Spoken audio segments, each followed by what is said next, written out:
This channel does not promote any violent, harmful, or illegal activities. All content provided by this channel is meant for an educational purpose only. আগামীকাল school service কমিশনের একাদশ দ্বাদশের ফল প্রকাশ সন্ধ্যে ৮টার পর result জানা যাবে। এই রেজাল্টের দিকে কিন্তু তাকিয়ে রয়েছেন যোগ্য চাকরিহারারা। আমাদের প্রতিনিধি সুমন আমাদের সঙ্গে রয়েছেন এই মুহূর্তে। সুমন, আগামীকাল তো একাদশ দ্বাদশের এসএসসির ফল প্রকাশ, আর এখনো পর্যন্ত কি কি তথ্য রয়েছে তোমার কাছে এই সংক্রান্ত, এবং সবথেকে বড় কথা এই রেজাল্টের দিকে যোগ্য চাকরিহারারা কিন্তু অধীর আগ্রহে তাকিয়ে রয়েছেন? দেখো, 11-12 এর এসএসসির কালকে রেজাল্ট বেরোবে, যেটা জানা যাচ্ছে সন্ধ্যা ৮টার পর ওয়েবসাইটে এই ফল প্রকাশ করা হবে। তবে এই রেজাল্টের একটা মূল বিষয় হলো এখানে যারা মূলত পরীক্ষার্থী তাদের মধ্যে একটা অংশ রয়েছেন যারা 2016 সালে চাকরি পেয়েছিলেন, কিন্তু তারপর সুপ্রিম কোর্টের নির্দেশে তাদের চাকরি বাতিল হয়ে গেছিল। ফলে তারা এখানে কতটা নম্বর পাচ্ছেন তার উপর ডিপেন্ড করছে তাদের চাকরিটা ফিরে আসবে কি আসবে না। অন্যদিকে নতুন চাকরি প্রার্থীরা তারাও অ্যাপ্লাই করেছেন এবং সম্পূর্ণ বিষয়টা নির্ভর করছে কালকে রেজাল্টের উপর, কারণ তারপরে ইন্টারভিউ রয়েছে, তারপরে ক্লাস ডেমনস্ট্রেশন রয়েছে।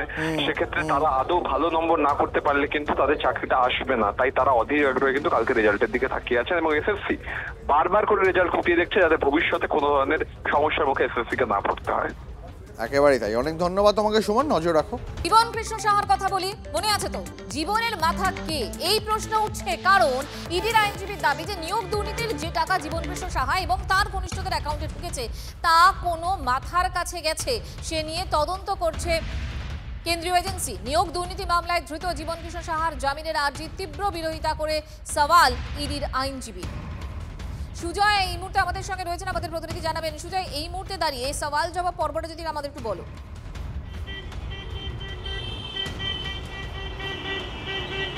দেখো, আজ জীবন কৃষ্ণ সাহাকে গ্রেফতার করা হয়েছিল নবম দশম একাদশ দ্বাদশ নিয়োগ দুর্নীতি মামলায়। ইডি গ্রেফতার করেছিল, সেই মামলাতেই জামিনের আবেদন করেছিলেন, যার আজকে তৃতীয় দিনের শুনানি ছিল।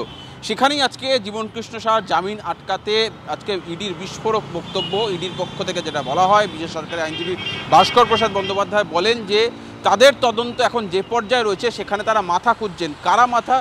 ইডির তরফ থেকে দাবি করা হয় যে জীবন কৃষ্ণ সাহা এবং তার ঘনিষ্ঠদের যে ব্যাংক অ্যাকাউন্টে টাকা গিয়েছে, বিপুল পরিমাণ টাকা, সেখান থেকে সেই টাকাটা কোনো মাথার কাছে গিয়েছে বলে তাদের সন্দেহ। তাই তারা মাথার খোঁজ করছেন, কোন মাথার কাছে গিয়েছে সেই মাথার খোঁজ করছেন। সুতরাং সেটা খোঁজ করতে গেলে জীবন কৃষ্ণ সাহাকে হেফাজতেই থাকতে হবে, অর্থাৎ জেল হেফাজতে থাকতে হবে। কোনোভাবে তাকে জামিন দেওয়া যাবে না, কারণ জামিন দিলে এই তদন্ত মাঝখানে বাধাপ্রাপ্ত হবে।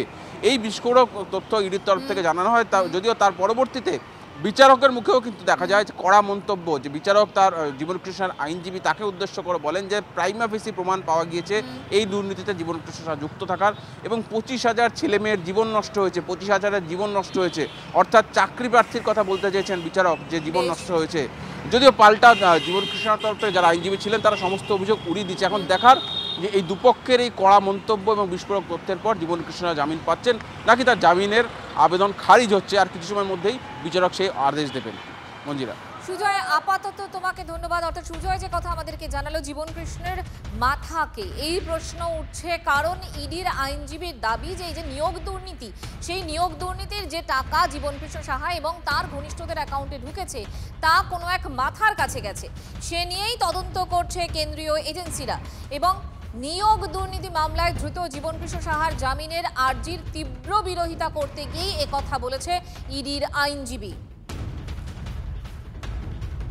25,000 ছেলেমেয়ের জীবন নষ্ট করেছেন জীবন কৃষ্ণ, এবং নিয়োগে দুর্নীতি জীবন কৃষ্ণ সাহার, কিন্তু সেই টাকা, যে টাকা দুর্নীতির মাধ্যমে এসেছে, সেই টাকা কোন মাথার কাছে গেছে তাই তদন্ত করতে চাইছে ইডি।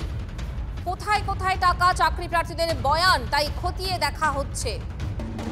জীবনের জামিনের আবেদনের তাই বিরোধিতা করেছে ইডি। সুজয় আমাদের সঙ্গে রয়েছে। সুজয়, এই যে আজকে যে বিষয়গুলো উঠেছে, মানে ইডির আইনজীবী যে কারণে বলেছেন যে জীবন কৃষ্ণর জামিনের তারা বিরোধিতা করছেন, সেক্ষেত্রে এই যে 25,000 ছেলেমেয়ের জীবন নষ্ট করেছে জীবন কৃষ্ণ, এই বিষয়টা যদি একটুখানি বলো। দেখো, এটা যেটা বিচারক বলতে চেয়েছেন যে ইডি এখনো পর্যন্ত বারবার আদালতে দাবি করছে যে একাধিক চাকরি প্রার্থীর থেকে টাকা নিয়েছেন জীবন কৃষ্ণ সাহা তাদেরকে চাকরি পাইয়ে দেবেন বলে। অর্থাৎ যাদের নাম যোগ্যদের তালিকায় ছিল না, অযোগ্যদের তালিকায় ছিল, তাদেরকে চাকরি পাইয়ে দেবেন অর্থের বিনিময়ে। সেই চাকরি প্রার্থী তার কারণ যাদের থেকে টাকা নেওয়া হয়েছে তাদেরকে চাকরি দিতে পারেননি এবং তাদের জন্য অনেক যোগ্য চাকরি প্রার্থী বঞ্চিত হয়েছে।